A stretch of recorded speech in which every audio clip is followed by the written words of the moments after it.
A very good morning to all of you. In this part of my lecture, I shall be talking about the Dhwani theory, which was given by the Sanskrit scholar Ananda Vardhan.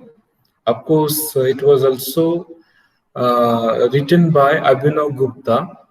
Now, let's try to understand the term Dhwani first of all. The meaning of Dhwani, as you know, is sound. It can refer to tune or thunder, and it was the philosopher Abhinav Gupta who lived during the 10th century and the early 11th century, wrote an important commentary on this particular theory. The Lochan, the Lochan is the term, or the eye. The translation of that particular word is the eye. That commentary is known as the Lochan or Lochana. And Anandavardhana is credited with creating the Dhwani theory. It was Anandavardhan who created this theory. Uh, by this theory, he meant that a composition where suggested sense predominates is called Dhwani. A composition means a piece of poem, a drama where suggested sense means connotative meaning, not denotative meaning. Suggested sense. You should understand the meaning of the word connotative meaning. So connotative meaning is the suggestive meaning, it is the associated meaning. So not the literal meaning, the metaphorical meaning, the implied meaning predominates. A composition where this implied meaning or suggested meaning is important is called Dhwani. And the word Dhwani is used for both the suggestive word and the suggestive meaning. Okay, the suggestive word and the suggestive meaning means what? Both signifier and signified are included. Sign is the composition of signifier and signified, and both signified and signifier. Signifier means the word and signified means the meaning. Okay, so both are suggested by the word Dhwani. And according to Anandavardhan, the poetic language can never be possible without Dhwani. Dhwani is an essential ingredient of the poetic language.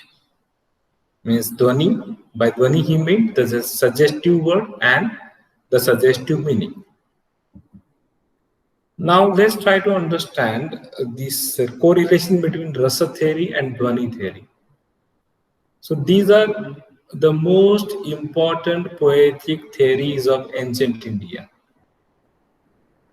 And as you know, when I refer to the suggestive meaning and suggestive word, we try to understand the meaning of the word. So when we study meaning, that is semantic. That is a part of semantics. So Dhwani theory is essentially a semantic theory. Whereas Rasa Siddhant, Rasa theory, Rasa Siddhant or Rasa theory is an affective theory.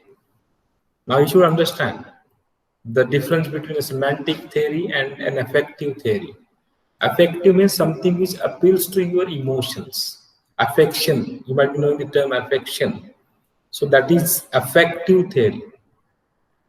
Affective theory is the theory which appeals to your emotions. So that is what we understand by the word affective here. Anandavardhana was the chief exponent of the Dhwani theory.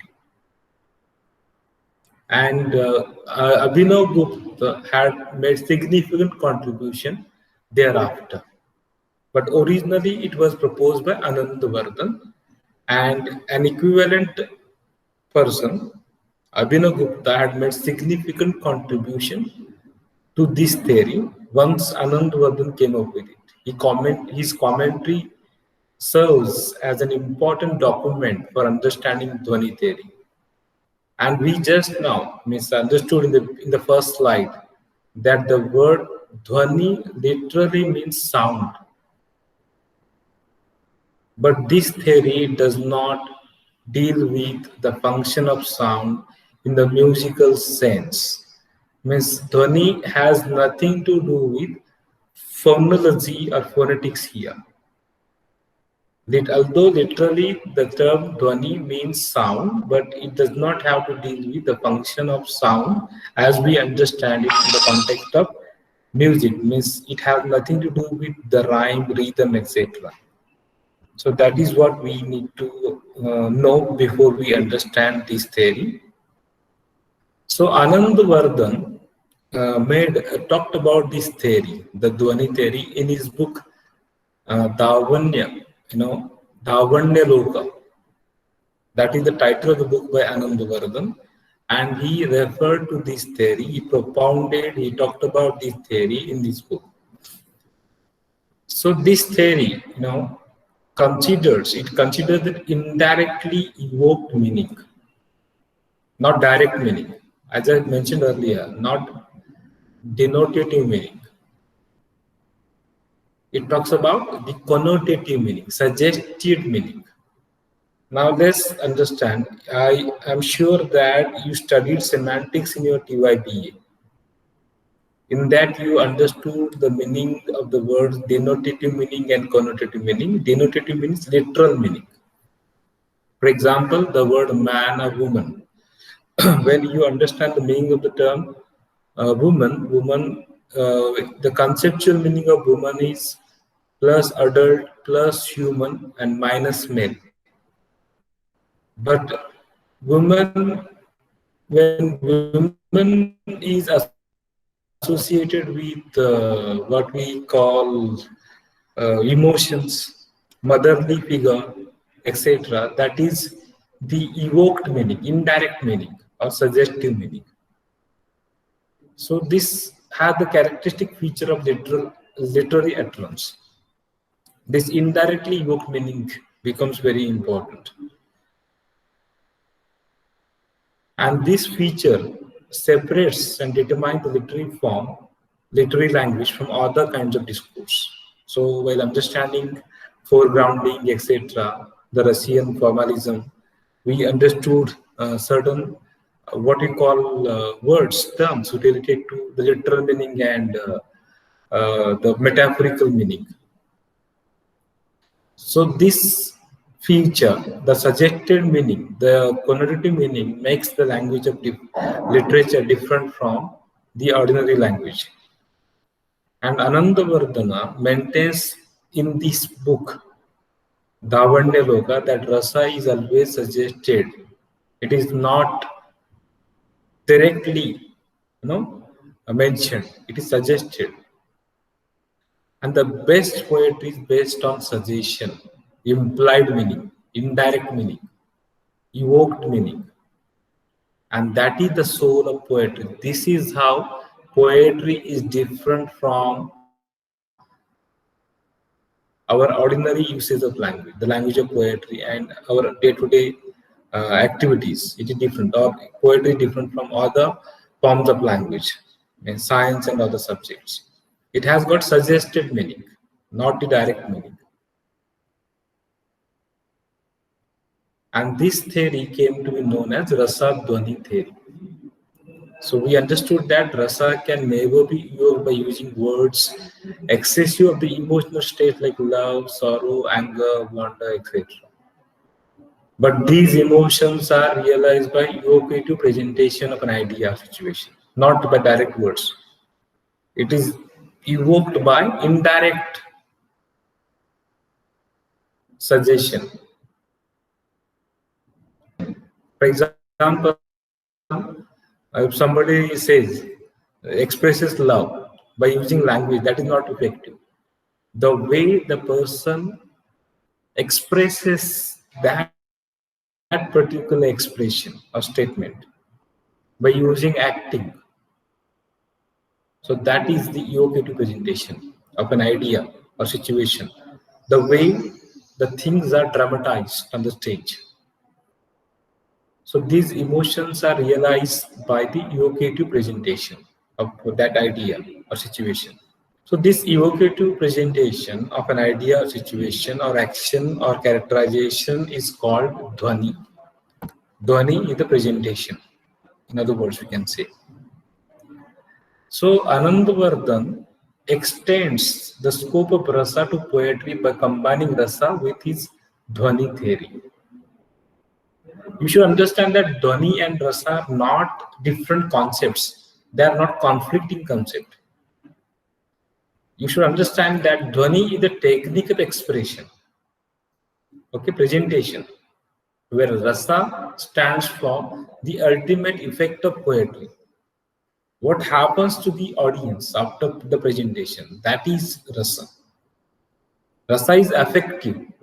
How is the technique of expression, dhwani, okay, effective on that reader or on the audience? So that is what rasa means. What happens after watching the movie? What happens after reading the poem? What happens to the reader after reading a novel, a story? What happens to the audience while after watching the movie? That is ras. And before that, the way it is presented is the dhwani, we can understand. So dhwani is the technique of expression, the way the actor presents the emotion of love, the emotion of fear. We saw the pictures. So that is what dhwani is. And after seeing that, what happens to you? That is rasa. Okay. So suggestion in abstraction, suggestion without acting, without proper presentation, that is abstraction, does not have any relevance in art. Suggestion should be accompanied by technique of expression, the proper presentation. So that is important. So dhwani means the suggested meaning has to be charming, and it is the rasa element which is the ultimate source of charm in drama and poetry. The suggested meaning has to be charming. The way the meaning is presented has to be attractive one. And it is the rasa which is the ultimate source of charm in drama and poetry. So this doctrine of suggestion is very important, and its important is in the fact that it alone offers the key for the expression of emotion.